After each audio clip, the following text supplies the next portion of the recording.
If you build your business and you do it with an eye towards what your legal goals are in the future, for example, I can help you draft your documents and conduct your practices in a way for considering selling your business 5, 10, 15 years from now.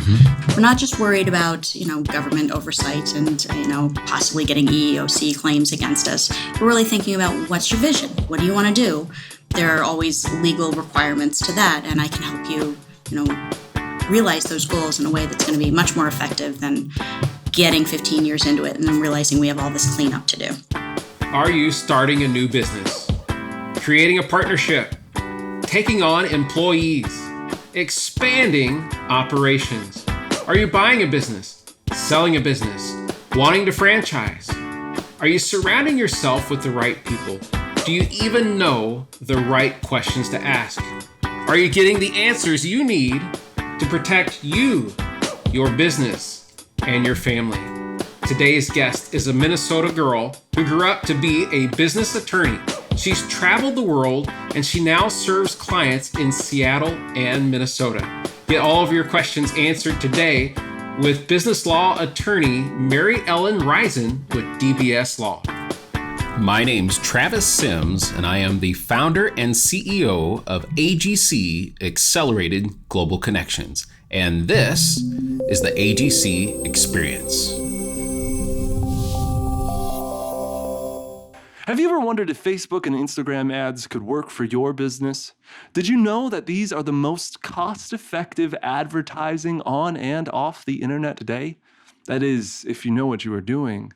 Isn't it time to take advantage of Facebook and Instagram ads to get more leads and more sales for your business? Janet E. Johnson has helped businesses bring in millions of dollars using online marketing strategies. She offers both management and training solutions. Set up a discovery call with her to see if your business is the right fit. JanetEJohnson.com. I'm super excited to have today's guest on the AGC Experience podcast show, Mary Ellen with DBS Law. I'm super excited for this podcast, and I'll tell you because a few of the guests I've known really well. Like they were longtime friends, and we're really just getting to know each other. Yeah. We're brand new acquaintances. It's a new relationship. We're networking in the same circle now. And I'm super excited to just learn a little bit more about you, what you do, who we can get you in front of, hear your story, and why it is what you do. So please tell our audience at home a little bit about yourself to start off. Great. Hi, everybody. I'm Mary Ellen Reihsen. I am a business attorney. I work for a Seattle law firm, and I chair our corporate and employment law chapters. I work with companies all over the country, but I live here in Minnesota, and this is where my family is. That's my why of what I do. I've been practicing for about 12 years. I clerked with a judge right out of law school. Then I went to a large national full-service firm where I really learned my craft classically, so to speak. After that, I went out on my own and got connected with this firm in Seattle. My family moved from Minnesota to Washington a couple of years ago. And through them, I've been doing high-profile business with large and small companies all over the place. It has been a very exciting journey. I think I've figured out how to practice law in a way that really plays to my strengths, makes me happy. I'm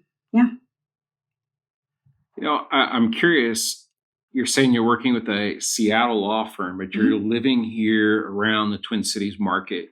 So you're working remotely somehow, or are you working with people that are in Seattle? Are you working with people in the Twin Cities or abroad, or how does that work? Yeah, I should expand on that a little bit. I'm a Minnesota girl.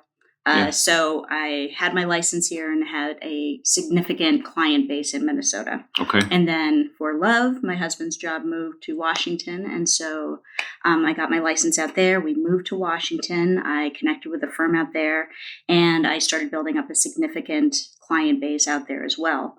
Through my firm, I work with a whole group of East Coast clients. And so I'm working remotely, but I have been working remotely for my entire career. So I'm either in Washington working with Minnesota and New York, or I'm in Minnesota working with Washington and New York. I work remotely, but. Okay. And your area of expertise is in business law. So expand a little bit on that. Like what's the daily or the thing that you do the most of, or why would we as business owners, salespeople, entrepreneurs, CEOs, executives, what would make us seek you out? Great. So in business law, what I do is I stay very narrowly in my lane. I work with corporate issues and I work with employment issues, and I do those all pre-litigation. Litigation is sort of its own practice area. But what I do is I deal with businesses from the point that they are being formed, signing partnership agreements, working out the details of where the money goes, what happens if somebody wants to leave the company, if we want to buy part of another company, if we plan on selling part of our company, moving locations, expanding, franchising. If you're taking on employees, that's a whole new prickly pear that I specialize in. I do multi-jurisdictional employment consulting and management all over the country, dealing with municipalities and all the different laws that are involved with what you can do for your employees, what you shouldn't do to your employees. It's a lot of knowledge that has to be managed very carefully. So you want somebody that really specializes in those things. So I try to really know and pay attention to what it is business owners are going to need. So anytime they make a change, there's almost always legal work that goes with it. Okay. So people are finding you when they have a change come up in their business where it's like, oh, we need new policies, or we need new compliance, or we're hiring and we previously didn't have employees, or hey, we realize that we've been using self-contractors, we need to be moving to employees, things like that. But also I'd have to imagine if you are a new business owner, this also is probably a spot where we need to get this done early if possible. Mm-hmm. Yeah. Yeah, certainly having legal guidance from the get-go. And one of the things I really enjoy about my job is sort of the advocacy of it and helping people do what they're going to do, but build a foundation that is firm.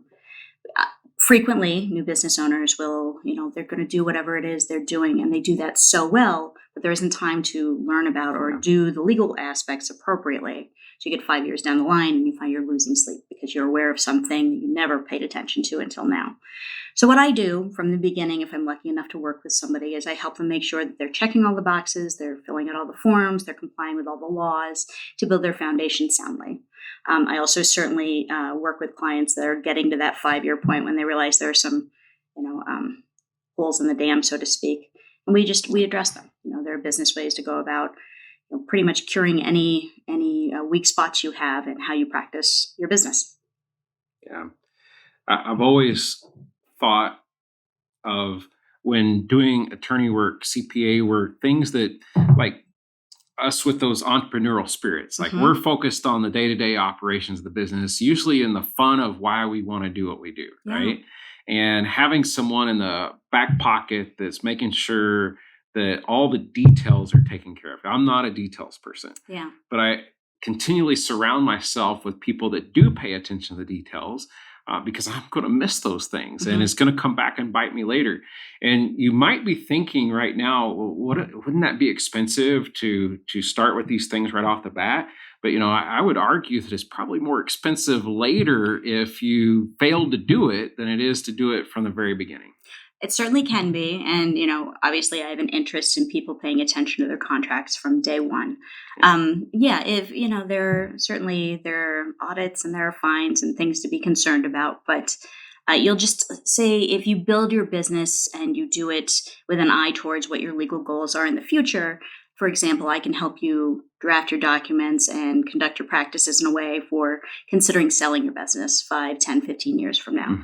We're not just worried about, government oversight and, possibly getting EEOC claims against us. We're really thinking about what's your vision? What do you want to do? There are always legal requirements to that, and I can help you, realize those goals in a way that's going to be much more effective than getting 15 years into it and then realizing we have all this cleanup to do. It's a really good point. So when you're starting anything, they say to start with the end in mind. Yeah, it's good life advice. Yeah, because there's going to come a point in everyone's life, if you're the owner, that I'm going to want to retire. And how is that going to look? And who's going to take this over when I'm gone? How will it be carried out? And is it sellable? Do Yeah. I have all the things in place? And it's better to be finding that out earlier than rather it's time to sell now. Yeah. And I didn't put all these things in place. Yeah. And sometimes you're lucky enough to have a partnership with somebody that's, say, 10, 15 years your junior. Yep. So you're sort of raising your potential buyer. Or, there are a lot of instances, especially in Minnesota, there's a big push right now for sale of a business to its employees. That's a very effective way of finding somebody that has values what you've built already. They already have some skin in the game. And then you have a pool of buyers that you can actually count on, rather than deciding I want to retire in 5 years and finding that there isn't anybody that wants to buy your business for anything close to what you think it's worth. So, how did you choose business law? I kind of think of myself as the dullest superhero ever. I'm built for advocacy, and I'm good at spotting problems from a distance. And so just through a series of selections, this sort of ended up being what I did. Litigation is a little toxic for me. I don't care for that lifestyle. I knew I wasn't built for family law or criminal law. I sincerely respect those professionals, but I'm just not designed for it. But what I am built for is dealing with people and helping them accomplish something. And if they're stressed about something, I am very good about addressing those problems and figuring out how to get beyond that. So that's no way to live. I mean, that's really the point of all of this. So you would say that you're probably just really good at recognizing those details, finding those things that are important, as opposed to like not wanting to do the criminal law and that kind of stuff. Yeah. That's probably also full of drama and things you have to take home. And every business has its dramas, and certainly, business owners as a classification, they have theirs. But yeah, it's it's sort of playing to my natural abilities to spot issues. But I also put hundreds of hours of education into what I do every year. I really pay attention to what's going on in all those different municipalities that I operate in, what's going on with contract law, what's going on with the National Labor Union Board, just constant changes that you really want somebody that focuses very narrowly on what business owners need to know to help you. Glad you brought that up. And without getting political per party or anything like that, boy. When there's a change in the electoral climate, every time that happens, there has to be some changes that get filtered down to the laws that are in place for businesses. And how often do you find yourself having to look at, okay, I need to get a new certification, I need to get a new license, or I need to learn this new thing because the laws have changed? Is that like an ongoing thing? Is that Absolutely. Okay. Absolutely. Certainly with the employment realm, like the people that make the decisions change with every administration. And so that's relevant. But elections and legal cycles happen every year. So at least every year you should be attending a conference, reading those cases that are coming out in the jurisdictions that you operate in, paying attention to which laws were passed, when they go into effect. I read a lot of articles for business people that are, in the jurisdictions that I serve, sort of letting them know, hey, this is coming in about 6 months, heads up. That would be pretty valuable to have that forecaster going, hey, this thing happened, it's changed, and in 6 months, we're going to have to make a little slight adjustment to what we're currently doing. Do X, Y, and Z, and if you have other questions, call me. The clients that you work with, then you must notify them, because I wouldn't know to watch for that. And that's the one thing about the law, right? Is that it's your responsibility to know what it is. Technically, but I mean, who has time for that? Who has time for it? Yeah. Exactly. I do. I have time for that. That's all I do. That's what I do. Awesome. I pay attention to that. That leads me to ask the question, what do you love most about what you do? In a nutshell, I love that I figured out how to practice law, and love the people I work with, and love the way it fits into my life. Like, I am at a point where, to a large extent, I know what just most business owners are going to be like. I know I love the entrepreneurial spirit. They are brave souls that I deeply identify with, and I sincerely appreciate. And so I get to work with people in that place in life. Most of the time, they're, they're hopers and dreamers and doers. And I love that energy. I love that I get to make my living helping those people along.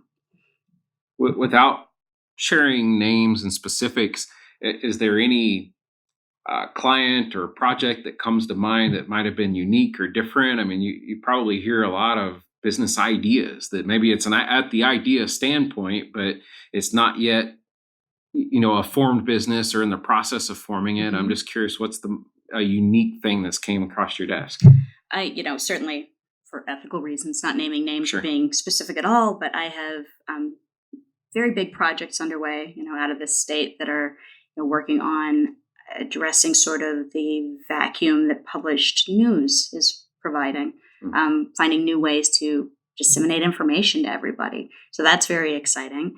And then at the same time, I'm, working with a dog groomer. I'm opening up a couple of venues in 3 different states, and it's pretty much, saying it's just corporate and employment law sounds very narrow, but it's really everything that touches. And that's every place you go. It's your barber and it's your mechanic and it's the place you got married and, it's the radio you listen to in the car. Yeah.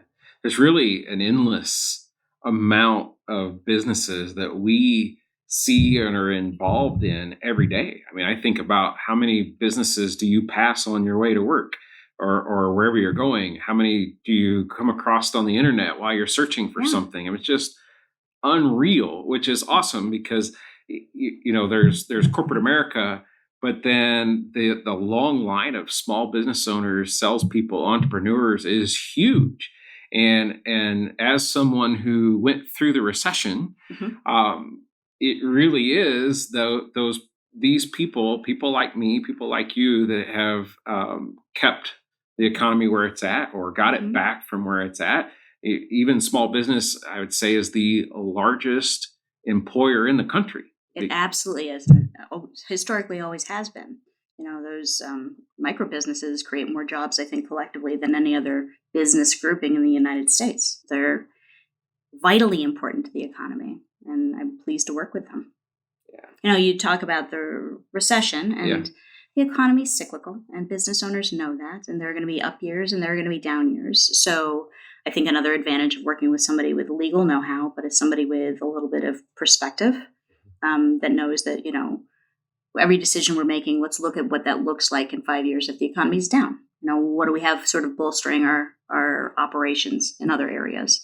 Sort of a holistic approach to legally looking at your company and how's it going to weather, the test of time. Absolutely. Sound advice. And what I love about being at AGC events and getting to know our members, it really is a community of people that want to help people and that are full of quality businesses, individuals that are there to help and advise others. And to run into you at AGC events and get to know your attorney, get to know your financial advisor, get to know your banker, which I don't know, you think about that sometimes that people in certain professions might be unapproachable unless you're sitting out at the desk with them to discuss your business. But you're out networking. You're looking to grow your business and what you do as well. I cannot say enough about what I think of the value of networking. I have been an avid networker for as long as I've been in business in all of its facets, from when I was still in law school till now. I don't think networking is ever time wasted. I think that, I've seen results of connections I made 4 years ago in the last couple of months. And that's, it's not just about the revenues. I think it's about reputation too. It's also a very good way for me to keep my finger on the pulse of what people are really dealing with. What are they nervous about? What are the challenges they're facing? I think practicing law in just sort of a bubble, strategically and as a practitioner, I don't think that's the best approach. It also doesn't jam with my personality. I'm a people person and I like being out and about. And I feel like if I can really engage somebody and if they have a need, that chances are pretty good they'll want to work with me. When you're networking, let's say at an AGC event, and someone has a legal question for you, there has to be a line between casual conversation and, hey, you really should set an appointment with me. Yes. So I'm wondering how you balance that. And is it just like, well, I'll answer some little small thing and now let's sit down and really address that? Or how does that work? I think everybody, once you start telling people that you're in law school, you start addressing this, because at every dinner party you go to for the rest of your life, somebody has something going on and they want to know, and it may not have anything to do with what your area of expertise is. Like I can't write a will for you. Yeah. If you want to adopt somebody, I wish you well, but I can't help with that. I don't know. But yeah, I like being approachable, and it's part of how I practice. And so I accept some of that responsibility. And you're right, to some extent, if you have a question, a general question about how's the law work or what should I be thinking about, I'm always happy to discuss that, sort of in a cursory way with people. If you really have an issue, if you're telling me that,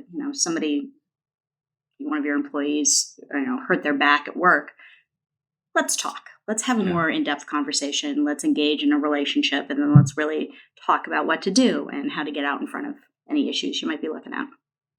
If someone was listening to or watching this episode right now and they had a question for you, or they wanted to book time with you, is there an initial cost from the very beginning? Or is there a first time get to know meeting and see if I can help? How does that work for you? If you are thinking about engaging my services, generally, you always have to do some sort of intake, and I don't charge for that. If you're bringing me in to tell you how to set up your company, that's probably something I'll do. But, our initial conversation that gets us to that point, that doesn't make sense to charge for. I don't even know if I can help you yet. I don't know what your issues are. We have to talk about price and timeline and what you really need. And, if I have to bring somebody else in, there are a lot of things to talk about. And normally, every day I hop on the phone with somebody and we just talk. And if it's something that you want to engage me for, then we'll probably enter into a relationship. I'll send you an engagement letter. It says exactly what you think it's going to say. And, then we'll really talk in the cone of legal silence that protects everything we say. But just general conversations. I engage in those every day. Great. Yeah. So if we see you at a networking event, we know that general conversation is fine. If there's really details, let's book an appointment. And the first consultation, there's no charge for. We're going to see if there's an opportunity to work together, what the scope of work is, and all that kind of stuff. That's awesome. Yeah. And because now I've seen you at a couple AGC events, I'm curious, what's your favorite part about AGC so far as a relatively new member? And I've been in a lot of networking organizations, but I really like AGC for a couple of reasons. The geographic scope within the city that allows me to go to different locations. As a business professional, that's a huge advantage to me. I also really just like the people that seem to be drawn there. I have a few clients in your membership, and again, not naming names. Sure. I enjoy seeing them out and about. I like the energy of the events. I like the TED Talk style. I like an actual, educational point to a meeting. I think it flows nicely, and it's, again, sort of an advantage. I can keep my finger on the pulse of what's going on for business owners. Oh, that's awesome. Thank you. One of the things that I think you'll appreciate about the vision of where we're going is that you will be able to go and get off a plane in Seattle as a member and be able to attend an AGC event while you're there, all for one membership price. So, currently in the first year of AGC, we're in the Twin Cities market, which still is a big net when you're talking about there's 3 million people in the Twin Cities alone, and then around that community. But the big vision is like I'll jump off of a plane somewhere and stop into an AGC event, walk right up the red carpet, scan into the event wherever I'm at for one membership price. So I love that that's part of what you enjoy. It sincerely is.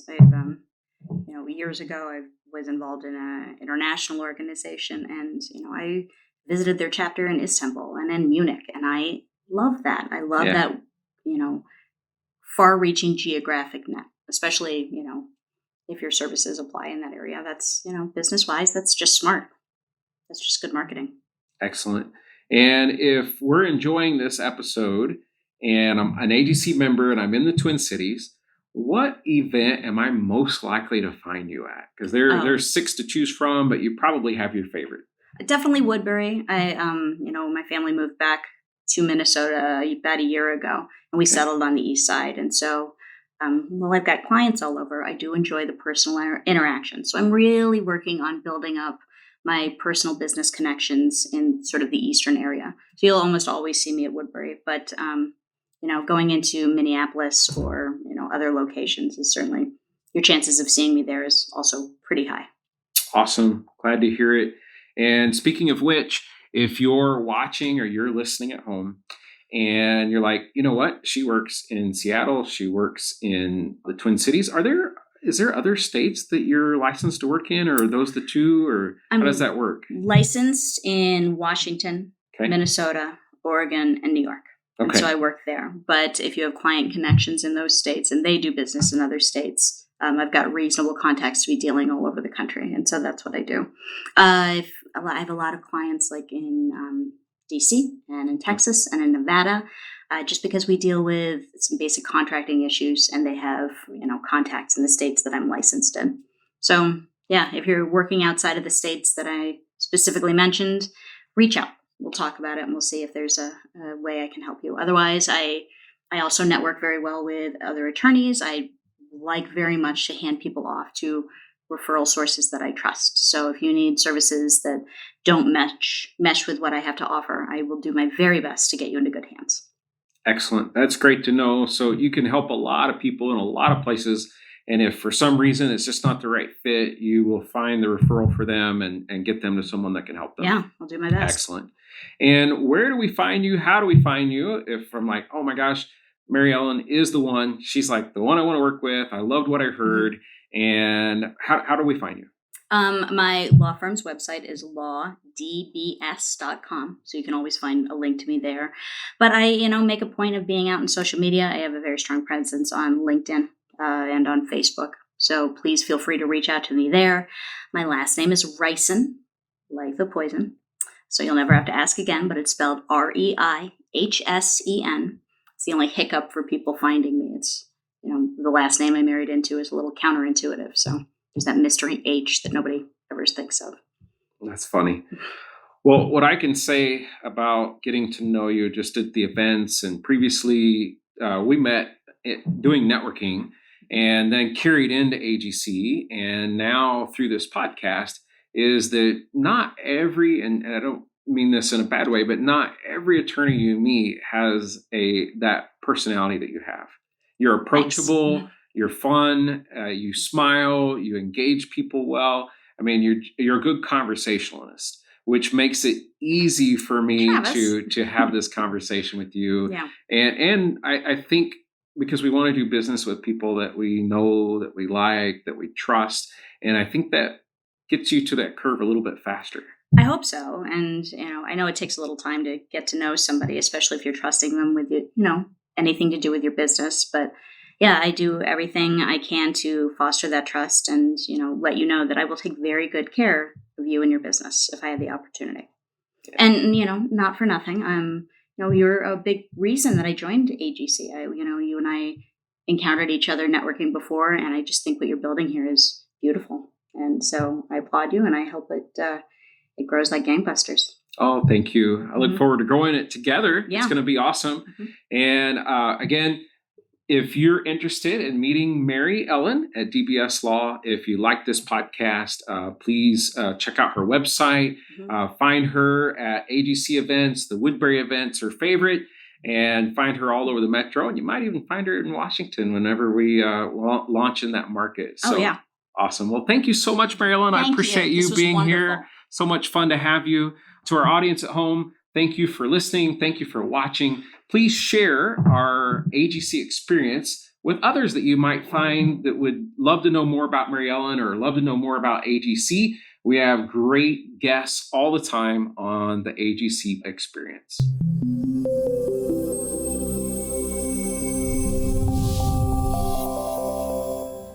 This podcast was produced by Elation Studios. Go to www.elation.studios elationstudios.co. That's www.elationstudios.co to learn more. Elation Studios. Discover your voice, clarify your vision, build your life.